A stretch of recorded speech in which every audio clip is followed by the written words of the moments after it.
When you think of the Cold War, what comes to mind? Nuclear missiles, spies in trench coats, the race to the moon, right? But what if I told you the real war, the one that decided everything, wasn't fought on battlefields? It was won in central banks, on budget spreadsheets, and with inflation figures. This is the story of how an empire collapsed, not from a bomb, but from a balance sheet. The two superpowers, the US and the USSR, never actually went head-to-head in a direct military conflict. Instead, they played a global game of chess in every corner of the earth, from Korea to Vietnam, and later in Afghanistan. One side was sending weapons, while the other was pumping in money. Each of these proxy wars was really a high-stakes economic poker game. The ultimate question wasn't about who had the bigger army, but who could afford to stay at the table the longest. It was a battle of economic endurance. The strategies couldn't have been more different.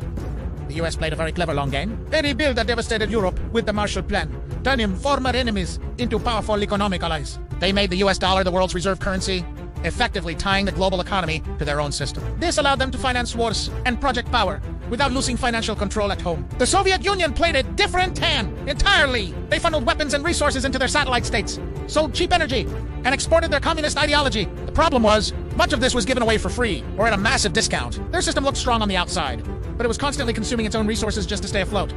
By the 1980s, the cracks were turning into chasms. The Soviet economy was like a giant concrete building.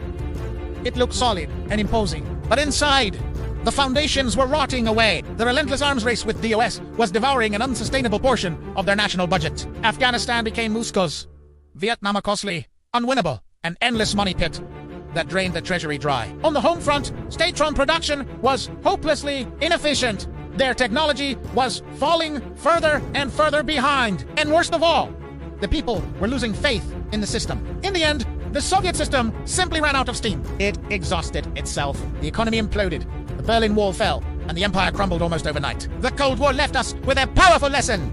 In the modern world, the ultimate winner isn't always the one with the strongest army or the most powerful weapons. It's the side that manages its economy most intelligently and preserves its currency's value the longest. Because, as history has shown us time and again, bullets eventually run out. Tanks grow old, but the numbers on a budget sheet never lie. Thanks for watching. If you found this perspective interesting, make sure to like, subscribe, and hit that notification bell for more content like this. See you in the next video.